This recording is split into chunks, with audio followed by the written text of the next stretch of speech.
안녕하십니까. 더비용 회원 여러분, 국가공인 취급상담사 2급 2차 대비 상담 실무론, 그중에서 우리가 이론서라고 할 수 있는, 골격서라고 할 수 있는 내용만 따로 추려서 학습을 하는 슈퍼노트 학습 시간입니다.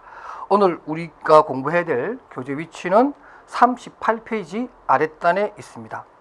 우리가 지난 시간에는 집단 상담의 개념과 집단 상담의 장단점, 그리고 집단 상담을 진행하는 진행자, 워커의 어떤 자질이라든가 역할에 관한 부분을 공부하면서 유지 기능이라든가 과업 기능이라고 하는 것이 있다, 이런 것들을 우리가 공부를 했고요. 오늘 우리가 또 공부할 것은 집단 상담의 나머지 부분에 대해서 좀 학습을 하고 일반 상담 쪽의 이론을 배우는 그런 시간으로 전개하겠습니다. 38페이지 아랫단에 있는 구문에 보게 되면 이렇게 문제가 나옵니다. 형태와 접근 방식에 따른 집단 상담의 유형을 설명해 보라. 자, 이건 기출 문제였었습니다. 그러니까 접근 방법이죠. 접근 방법 내지는 유형에 따른 분류를 물어보는 문제였습니다. 유형을 물어보는 문제인데 한 가지 여러분 알아두실 것이 뭐냐면, 꼭 이게 집단 상담의 어떤 형태라든가 유형만을 문제가 있는 것이 아니라 우리가 뭔가 나눌 때 항상 구조화된 방법과 그 다음에 비구조화된 방법, 그 다음에 반구조화된 방법, 이렇게 크게 우리가 항상 이렇게 세 가지로 나눌 수 있다는 걸 기본적으로 알아두시고, 이건 집단 상담뿐만 아니라 우리가 다른 정보를 획득하는 방법, 예를 들면 설문지 같은 경우도 마찬가지고 인터뷰 같은 것도 마찬가지죠. 설문지법, 특히 인터뷰법입니다. 그러니까 인터뷰법이라든가 우리가 직무 분석을 하기 위해서 실시하는 인터뷰법이라든가 또는 집단 상담이라든가 이런 것들을 접근 방법 또는 유형별로 나눌 때 이렇게 세 가지로 다 나눌 수가 있어요. 그러니까 이것은 꼭 뭐 집단 상담의 접근 방법별 또는 유형별로 나누는 분류다, 이렇게 협소하게 생각하지 마시고 좀 더 폭넓게 생각하실 필요가 있겠다, 이런 얘기예요. 그래서 그게 무슨 문제이든 간에 구조화, 비구조화, 반구조화의 내용만 알게 되면 인터뷰에 관한 유형을 묻는 문제이든 아니면 집단 상담의 방법의 내용을 묻는, 유형을 묻는 문제이든 똑같은 형태의 답을 우리가 쓰시면 된다, 이런 얘기죠. 자, 그래서 먼저 집단 상담의 유형에 대해서 설명을 하면 38페이지 아랫단에 나와 있는 것처럼 구조화 집단 상담은 말 그대로 구조화되어 있다는 거죠. 사전에 어떤 특정한 주제를 다룰 것이냐, 또 그 집단의 목적이 뭐냐, 참여자의 어떤 내용, 구성원들의 어떤 특징은 뭐냐, 그리고 어떠한 프로그램을 진행할 것이냐 하는 것들을 속속들이 처음부터 끝까지 다 계획된 상태에서 이루어지는 집단 상담입니다. 그래서 일반적으로 우리 직업 상담이라든가 진로 상담 또는 주장 훈련과 같은 이러한 뚜렷한 목적이 있고 그 과정 자체가 표준화된 형태에 따라서 이루어질 필요가 있는 이러한 집단 상담의 경우에는 구조화된 집단 상담을 하게 됩니다. 그와 반면에 이번 비구조화 집단 상담은 말 그대로 사전에 어떤 특정한 주제나 계획을 갖기보다는 일단 만나서 인터뷰를 하거나 또는 집단을 하기 위해서 일단 모아놓고 진행하면서 그 어떤 집단 속에서 일어나는 역동성에 의해서 일어나는 감정이라든가 기억이라든가 경험이라든가 자기의 어떤 과거의 직업 경험 또는 과거의 훈련 경험, 또 직장 경험, 조직 적응 경험, 이런 것들을 서로 얘기하면서 거기에서 나타나는 여러 가지 감정이나 느낌을 솔직하게 띄우고 그 자체를 하나의 주제로 삼아서 진행해 나가는, 그러니까 사전에 그 어떠한 계획을 갖고 있지 않다, 프리하게 진행하는 이러한 것을 우리가 비구조화 집단 상담이라고 하고요. 가장 대표적인 사례가 바로 감수성 훈련이라고 하는 겁니다. 뭐 우리가 요즘은 그게 좀 많지는 않은데 과거에는 이런 그 좀 대기업 중심으로 직원들 대상으로 하는 감수성 훈련 같은 걸 참 많이 했었어요. 바로 이제 그런 것들이 비구조화된 집단 상담 형태다, 이렇게 보시면 될 것 같습니다. 마지막으로 또 반구조화 집단 상담이라고 하는 것은 반반이라는 뜻이죠. 우리가 뭐 프라이드 반, 양념 반 이렇게 하듯이 말 그대로 반입니다. 반은 구조화되어 있고 반은 비구조화되어 있다는 거죠. 근데 뭐 어떤 부분을 미리 구조화하냐면 핵심적인 내용, 반드시 다루어야 된다라고 판단되는 그 집단 상담 안에서 빠뜨리지 말고 해야 된다라고 판단되는 핵심적인 내용에 관해서만큼은 미리 사전에 기획을 하거나 또는 계획된 프로그램을 준비하지만, 그 외에 약간 지엽적인 그런 문제는 그 당시에 일어나는 감정과 느낌을 중심으로 해서 말 그대로 애드립이 있는 그러한 행태를 우리가 반구조화 집단 상담이라고 합니다. 그러면 인터뷰법도 마찬가지죠. 반구조화 인터뷰, 비구조화 인터뷰, 반구조화 인터뷰 똑같은 내용입니다. 핵심적인 내용을 반반 나눠서 한다. 아예 처음부터 사진을 준비하지 않는 그런 인터뷰를 한다. 인터뷰 항목을 미리 질문표 같은 것을 미리 준비해서 가는 것을 또 우리는 또 구조화된 인터뷰법이라고 한다. 이렇게 해서 두 가지 다 여러분들이 생각해 주시면 좋겠습니다. 그 다음에 이런 집단 상담의 어떤 유형을 묻는 방법에 있어서 지금처럼 형태라든가 접근 방식에 따른 분류, 기준을 주고 하는 방법도 있겠지만 또 그렇게 할 수도 있어요. 상담 내용, 어떤 집단 상담의 어떤 내용에 따른 그 집단 안에서 이루어지는 어떤 내용에 따른 분류를 기준을 해서 한번 분류해보라. 이런 문제도 충분히 나올 수가 있죠. 그래서 상담 내용에 따른 분류를 한다면은 교재 39페이지 위에서 7번째 나와 있는 것처럼 참만남 집단, 가이던스 집단, 상담 집단, 치료 집단, 자조 집단 이렇게 총 5가지의 내용에 따른 분류를 할 수도 있습니다. 이것도 여러분들이 이제 충분히 나올 수 있다는 얘기죠. 저도 보통 강의할 때라도 제가 대학에서 집단 상담론을 한 학기 정도 강의를 하게 되는데 이때 제가 하는 강의의 방식은 바로 이 상담 내용에 따른 분류 방식으로 저는 진행을 합니다.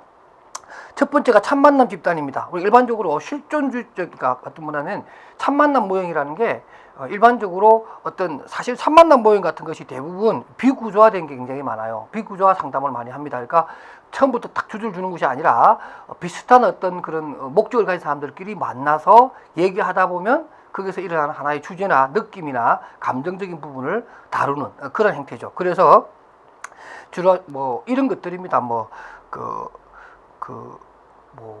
좋은 부모 되기 모임 이런 거 있죠, 그죠? 좋은 학부모 되기 모임 이런 거. 그러니까 세상을 살아가는데 그냥 살아가는 것도 중요하지만 어떤 의미 있게 살아가 보자라고 하는 그러한 목적을 서로가 어떤 공유하는 그러한 집단 형태를 우리가 참만남 집단이라고 합니다. 그래서 보면 통찰과 학습 또 인간의 실존에 관한 자각을 목적으로 해서 모이는 집단 이렇게 보시면 될 것 같고요. 그 다음에 가이던스 집단입니다. 말 그대로 가이던스라는 게 지도, 교육이라는 뜻이잖아요. 그래서 보통 학교에서 많이 일어나는 그러한 집단 상담 형태인데 우리 직업 상담 내지는 진로 지도, 직업 지도가 가이던스 형태에 속한다. 이렇게 보시면 되겠습니다.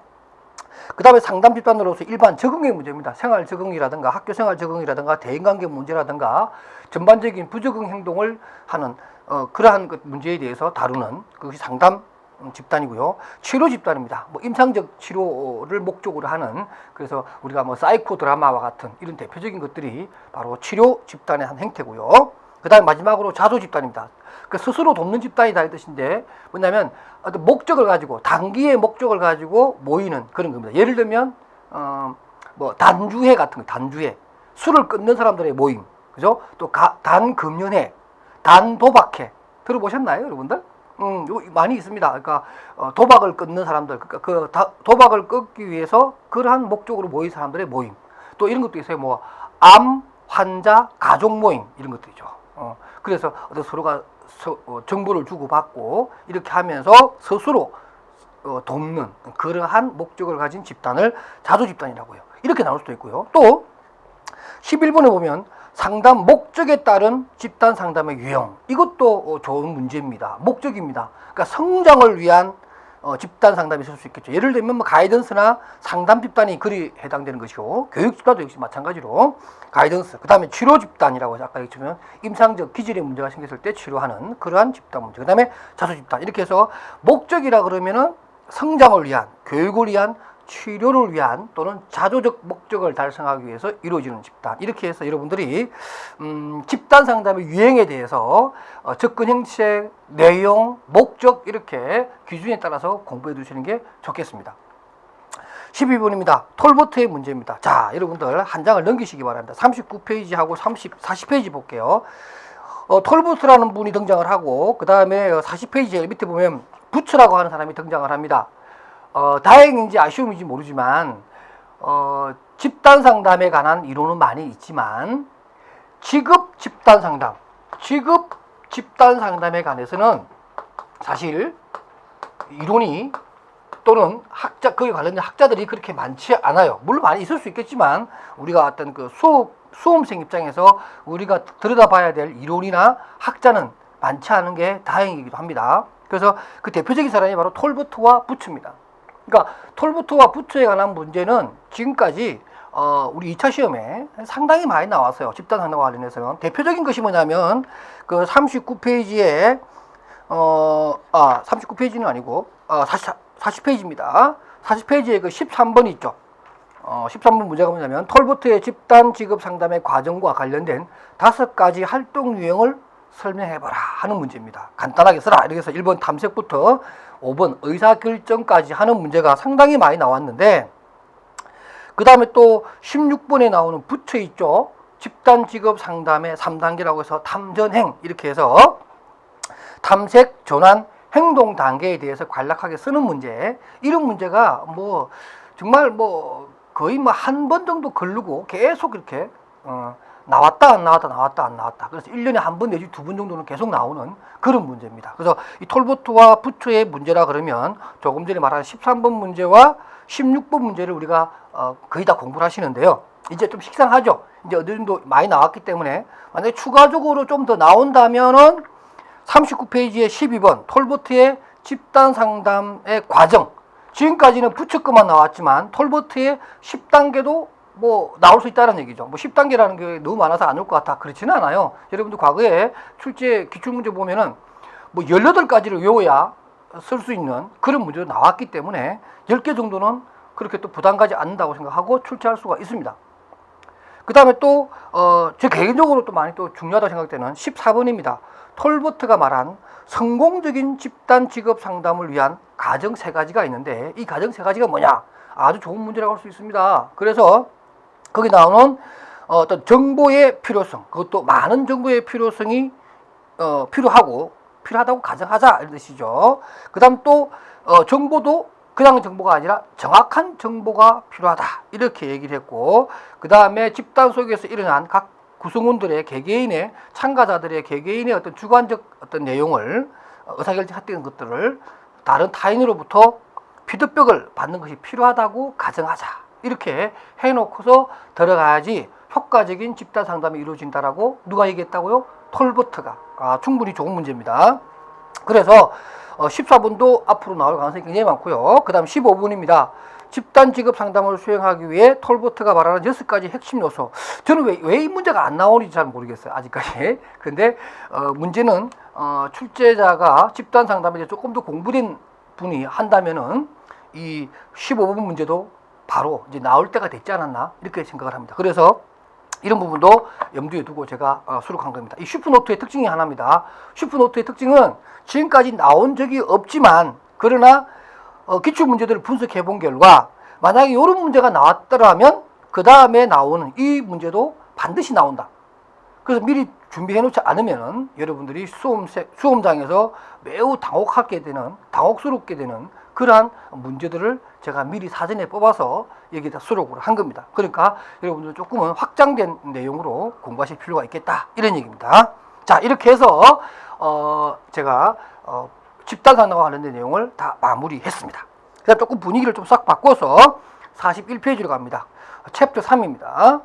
직업 상담과 일반 상담 이론. 자, 우리가 1차 대비를 공부하면서 또는 2차에 기출문제와 관련된 부분을 공부했다면은 정말 지겹도록 들은 게 일반 상담 이론입니다.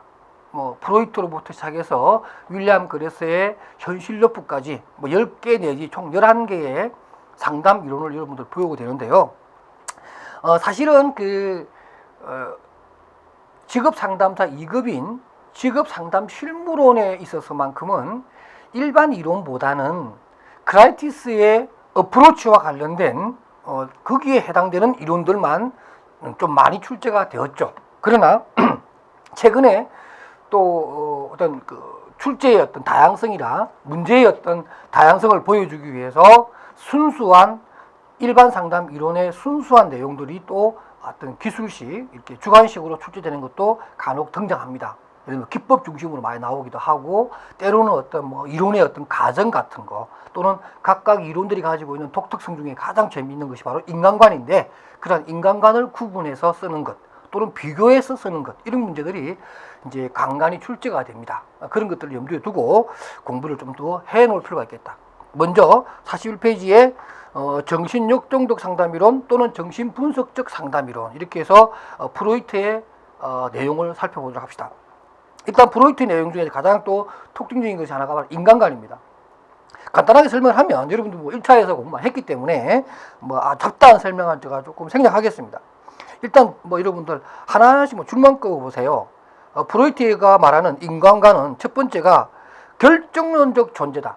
인간은 0세에서 5세 사이에 부모의 양육 태도라든가 그 사이에 있었던 본인의 어떤 경험 또는 풀지 못한 욕구가 무의식식에 잠재되어서 그것이 그 사람의 하나의 성격적인 요소로 만들어진다라고 하는 결정론적 존재로 보고 있고요. 그 다음 두 번째는 뭐냐면 생물학적 존재로 봅니다. 인간을. 그러니까 욕구 덩어리죠. 이드에 의해서 욕구를 충족하려고 하는, 거의 뭐 인간과 동물은 별 차이가 없는 듯한 그런 얘기를 하면서, 또 이한 그 성적 에너지, 그러니까 성적 충동 에너지라고 할 수 있는 리비도에 의해서 모든 욕구를 충족하는 것에 인간의 행동의 원인이 있다, 이렇게 보는 생물학적 존재를 보고, 그다음 세 번째는 뭐냐면 인간은 분석되어지는 존재다.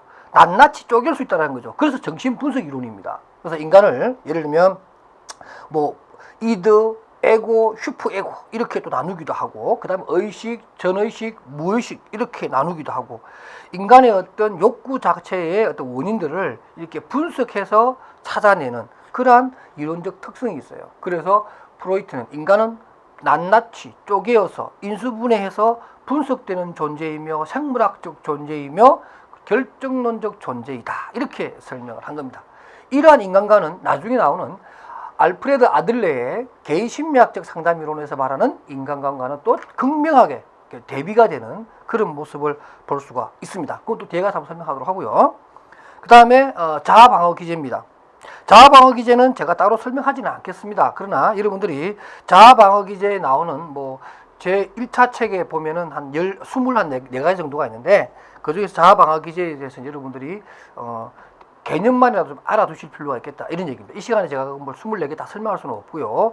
가장 대표적인 것이 뭐 합리화, 주지화, 뭐 태행 같은 거요. 그 다음에 우리가 알고 있는 뭐 반동 형성 같은 거, 그 다음에 억압 같은 것, 이런 것들은, 그 다음에 성화, 이런 뭐 제가 발음이 좀 그렇네. 이 성화라고 해서 그것도 직업 선택의 내용을 방어 기제로 설명하는 성화 같은 것도 여러분들이 충분히 내용을 알아두셨으면 좋겠다, 이런 얘기입니다. 42페이지로 갑니다. 정신분석 이론 또는 정신역동적 상담 이론에서의 불안이 다른 그 상담 이론과는 다르게 조금은 자세하게 다루고 있는데요. 바로 이 현실적 불안과 신경정적 불안, 그리고 도덕적 불안입니다. 이 세 가지. 저는 이게 참 나올 만한 문제였는데 안 나온다라고 10년간 기다렸는데 이 문제가 안 나왔는데, 저는 계속 꾸준히 제 책에다 이 내용을 넣어놨어요. 언젠가는 나오겠지. 근데 역시 이걸 제가 고집 피우고 넣어놨더니 한 2년 전인가요? 이 문제가 연급부 나왔었어요. 그래가지고 저한테 수업 들었던 친구들이 교수님 덕택에 이 문제를 아주 잘 썼다, 그렇게 해서 제가 조금은 우쭐했던 그런 좋은 기억이 있는데요.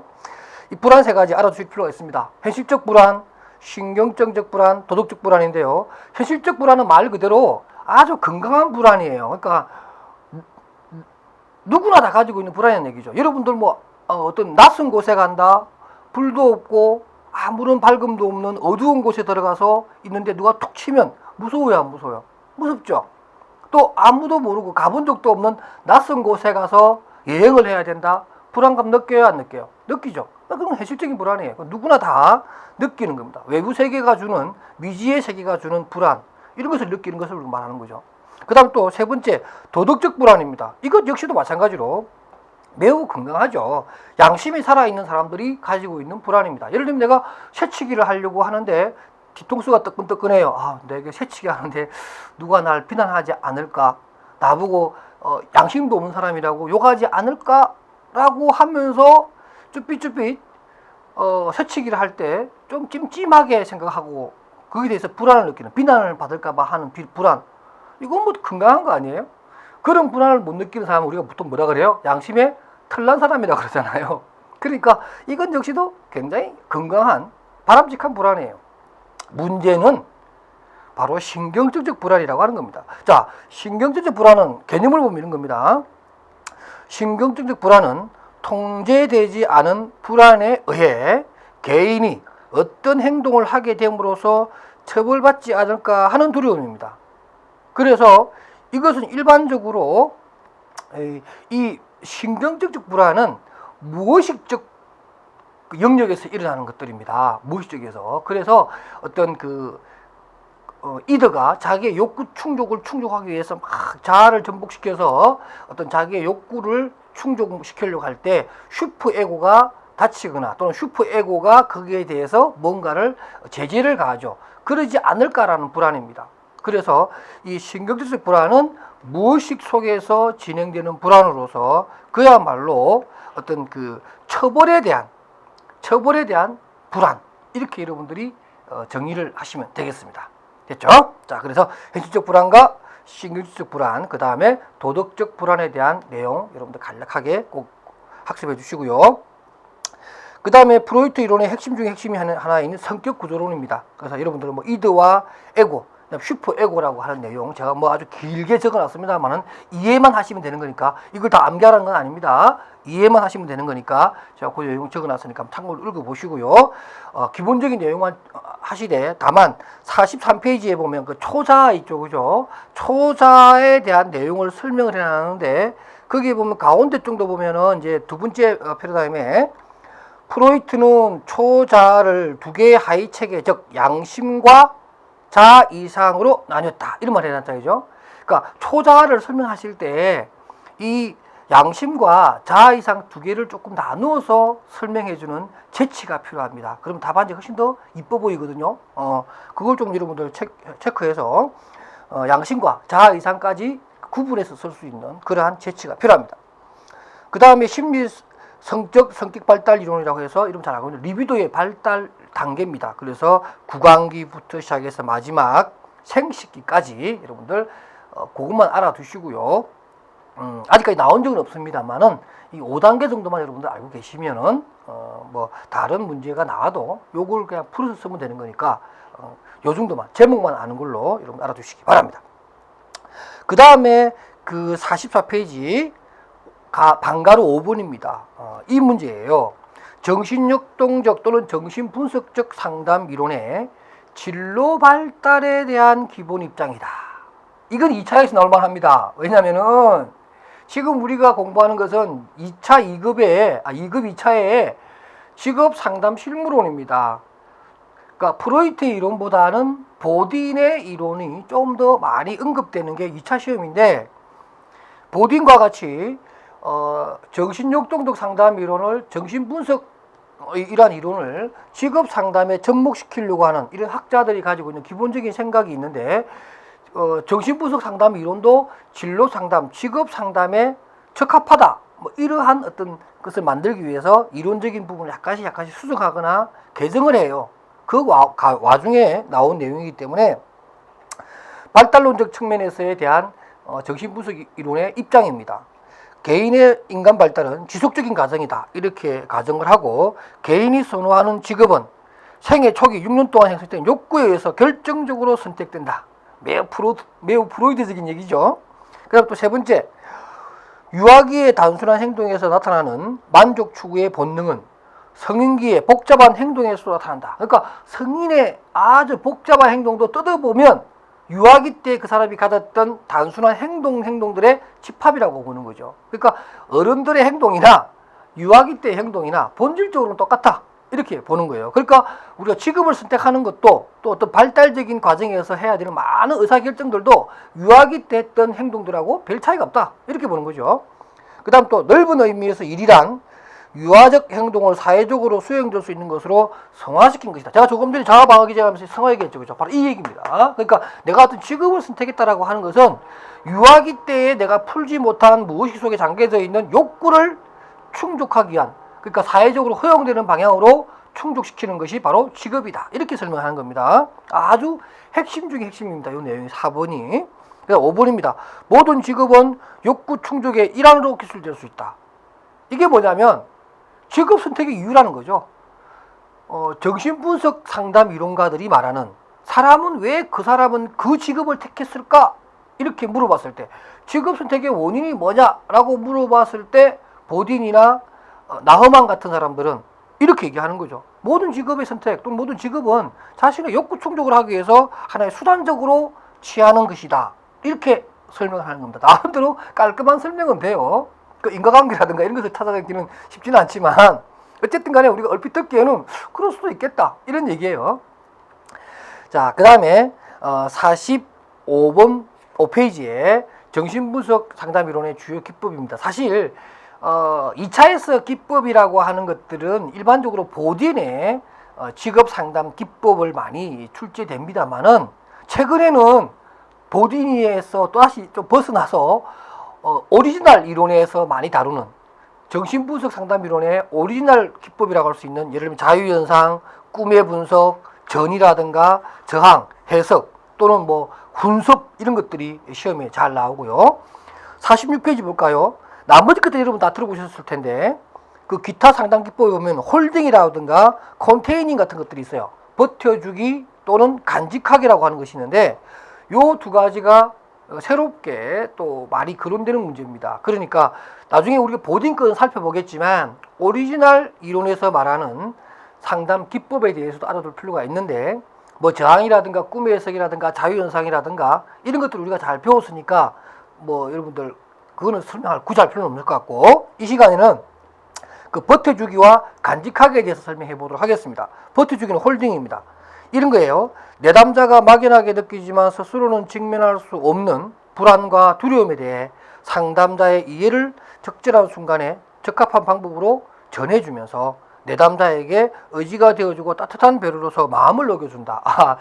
원래 사실은 이 정신분석 상담 이론은 상당히 공격적이면서 상담자 중심의 어떤 치료적인 입장에서 좀 약간 고압적인 자세가 많이 이렇게 보이는데 이제 약간은 수정되고 있다는 거죠. 홀딩 말대로 이렇게 안아주는 거잖아요. 그죠? 그렇게 함으로 해서 어떤 그 자기의 어떤 무의식의 세계를 끄집어내면서 그 과정에서 일어나는 그 환자 또는 내담자의 내담자가 느끼는 불안에 대해서 이해를 해주고 거기에 대해서 적절한 방법으로 두려움을 이렇게 견딜 수 있도록 그렇게 의지가 되어주고 따뜻한 말 한마디 행동을 해주는 것. 이것은 이제 버텨주기라고 하는 기법이고요. 그 다음에 간직하기입니다. 이 얘기는 뭐냐면 내담자가 불안과 두려움을 느끼는 충동과 체험에 대해 상담자가 즉각적으로 반응하는 대신 이를 마음속으로 간직해서 적절히 통제함으로써 위험하지 않도록 변화시킨다 라고 해서 어떤 내담자가 느끼는 불안에 대해서 바로바로 이렇게 막 평가를 하고 비판적 단어를 씀으로 해서 더더욱 더 그 불안이 막 상승하는 다시 올라가는 그런 것이 아니라 일단 들어주고 그 부분은 이렇게 묻어두는 거죠. 컨테이닝이니까 뭐죠? 이렇게 좀 이렇게 컨테이닝 간직한다 뜻이죠. 보관하다 이 뜻이잖아요. 그렇게 해서 바로바로 피드백 해줌으로 해서 오히려 그게 불안 지수가 더 올라가는 것을 방지하면서 일정 기간 동안 통제 내지는 간직해 줌으로 해서 내담자가 처음 느꼈던 불안이나 또는 두려움을 더 올라가는 것을 방지하는 이러한 기법입니다. 그래서 버텨주기, 간직하기. 영어 그대로입니다. 홀딩 해주거나 컨테이닝 하거나. 이 두 가지 기법 여러분들이 추가로 알아두시면 좋겠습니다. 자, 이렇게 해서 이 시간 또 슈퍼노트 준비된 내용 다 끝냈습니다. 다음 시간에는 정신분석 이론의 나머지 이론과 또 네오 프로이트의 제자들에 의해서 이루어지는 여러 가지 이론에 대해서 학습하는 그런 시간을 갖도록 하겠습니다. 여러분 수고하셨습니다.